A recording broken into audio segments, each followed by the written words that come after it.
Containment, eradication, and recovery phases are critical components within the incident response lifecycle, each playing a specific role in mitigating damage, eliminating threats, and restoring normal operations following a cybersecurity incident.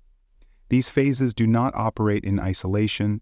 Instead, they are interconnected stages that ensure once a threat is detected, it is halted, removed, and followed by a structured return to a secure and fully operational state. Understanding how each phase works, what actions are involved, and how to coordinate efforts across technical teams is a foundational skill for professionals preparing for the CySA Plus certification and essential for real-world cybersecurity effectiveness.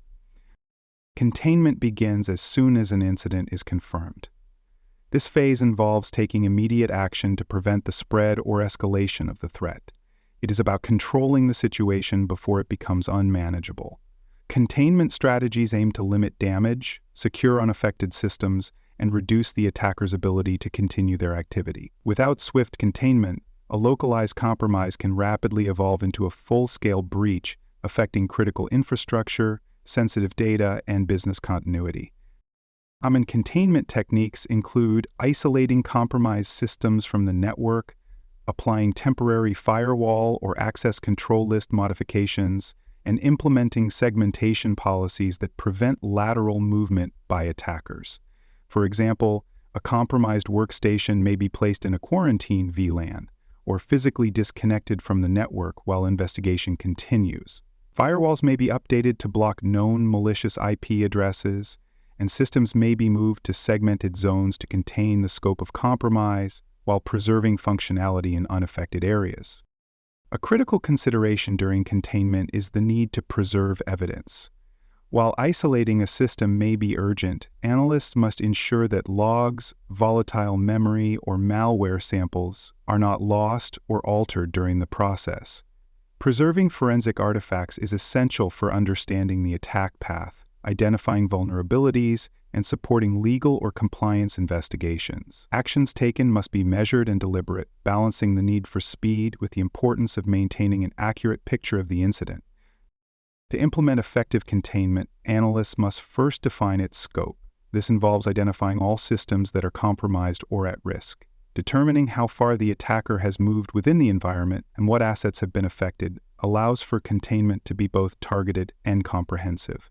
Incomplete scoping can result in infected systems remaining online, which could lead to reinfection or continued exfiltration of data. Full visibility is essential to success at this stage.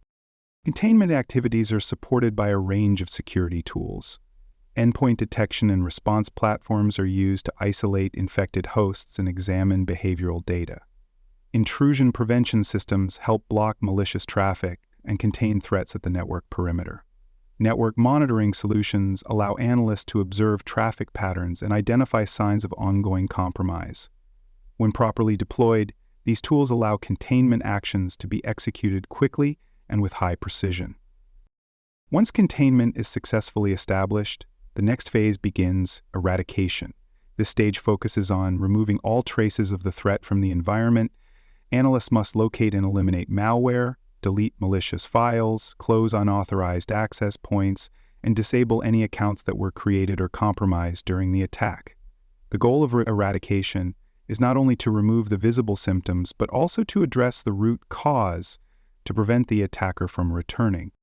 Typical eradication steps include deploying antivirus or anti-malware tools to clean infected systems, uninstalling unauthorized software, resetting passwords for affected accounts, and applying patches to fix exploited vulnerabilities. In some cases, firewall rules and access control lists are reviewed and adjusted to block the vectors used by the attacker.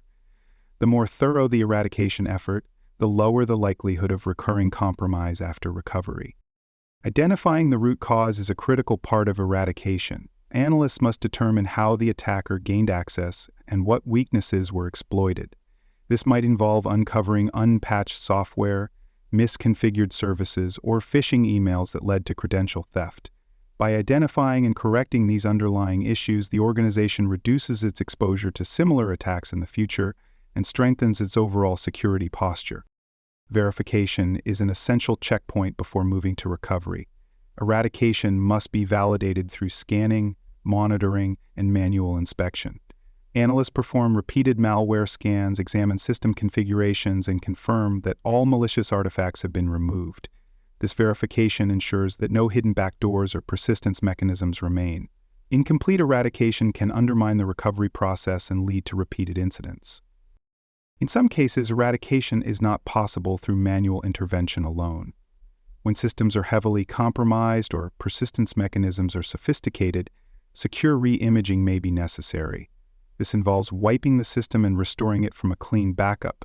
Rebuilding from a known good image ensures that the environment is trustworthy. It is often the most reliable method when dealing with advanced threats, rootkits, or unknown malware variants. For more cyber-related content and books, please check out cyberauthor.me. Also, there are more security courses on cybersecurity and more at baremetalcyber.com. Recovery, the final phase addressed in this episode, focuses on restoring business operations and affected systems to their normal and secure state after thorough containment and eradication efforts have been completed. This phase is not just about turning systems back on. It is about doing so safely, with confidence that the environment is clean, operational, and properly hardened against future compromise. Recovery must be planned, coordinated, and carefully executed to avoid reintroducing vulnerabilities or overlooking hidden threats. The recovery process often starts with restoring systems and services from secure, verified backups. These backups may include full system images, configuration files, databases, and application data. The integrity of the backups must be verified before restoration, ensuring they are not themselves compromised or outdated. Analysts must ensure that only clean data and systems are used in recovery, and that restored environments are brought back online in a controlled and phased manner. This approach allows for better monitoring and reduces the chance of cascading failures. Validation checks are essential during the recovery phase. Before a restored system is placed back into production, analysts must perform vulnerability scans to identify unpatched software or misconfigurations. Penetration testing may be used to simulate attack attempts and confirm that previously exploited vectors have been eliminated. Continuous monitoring tools are deployed to observe system behavior in real time, providing early warning if malicious activity resumes. These checks help ensure that recovery does not simply reintroduce the conditions that led to the original incident. Planning plays a major role in ensuring recovery is smooth and effective. A well-prepared recovery plan outlines specific tasks, timelines, roles, and responsibilities for each team involved. This includes IT operations, network administrators, application owners, and security personnel. The plan should define success criteria, identify dependencies, and anticipate potential complications. Coordination among all parties helps minimize confusion, accelerates progress, and ensures that recovery efforts are aligned with organizational priorities and risk tolerance. During the recovery process, organizations may implement temporary compensating controls to manage residual risk. These controls provide additional layers of protection while full restoration is underway. Examples include stricter firewall rules, enhanced logging settings, elevated authentication requirements, or even temporary suspension of certain services. These measures reduce the risk of reinfection or unauthorized access during the vulnerable window of system recovery and transition back to normal operations. The recovery phase also presents an opportunity to implement improvements to the security architecture. Analysts often use this time to apply patches that were previously deferred, update configurations based on lessons learned, or enhance monitoring and alerting mechanisms. By using recovery not only as a restorative phase, but also as an improvement opportunity, organizations can emerge from an incident with a stronger and more resilient environment than before. Comprehensive documentation of recovery activities is an essential part of post-incident procedures. This includes records of which systems were restored, what methods were used, what issues were encountered, how they were resolved, and how long each step took. This information is valuable for audits, legal reporting, and internal reviews. It also supports future incident response efforts by creating a historical reference that can be used to improve plans and training. After recovery, continuous monitoring is critical. Even when systems appear clean, analysts must remain vigilant for signs of reinfection or follow-on attacks. Monitoring tools scan for unusual behavior, compare live activity to baselines, and alert on any anomalies that could indicate lingering threats. This monitoring phase bridges the gap between recovery and long-term stability, providing assurance that the environment is truly secure and stable.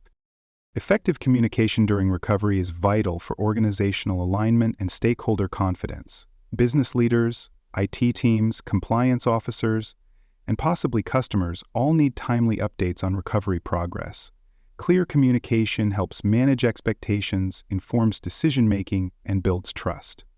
Analysts should provide regular status reports, outline anticipated timelines, and disclose any unresolved risks or delays. Keeping all stakeholders informed supports a unified recovery effort and demonstrates professional incident handling. Once technical recovery is complete, organizations should initiate a formal review of the incident. This involves conducting a lessons learned session to evaluate the effectiveness of the containment, eradication, and recovery phases.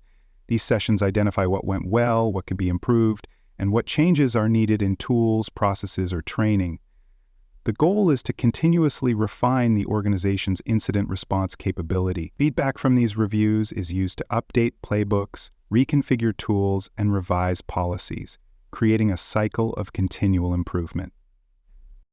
To summarize episode 112, we explored the three interconnected phases that complete the core of cybersecurity incident response: containment, eradication, and recovery. Containment stops the spread and limits damage. Eradication removes the threat and addresses root causes. Recovery restores systems to a secure operational state and reinforces defenses. Mastering these phases equips cybersecurity professionals to respond effectively, minimize disruption, and build resilience. These practices are not only testable knowledge for the CySA Plus exam, they are essential disciplines for protecting real-world systems from today's persistent and complex threats. Thanks for listening. To learn more about cybersecurity, please visit baremetalcyber.com. There you will find best-selling books, videos, and even more free cybersecurity training courses. Please subscribe to the Prepcast and our various podcasts. And thanks for listening.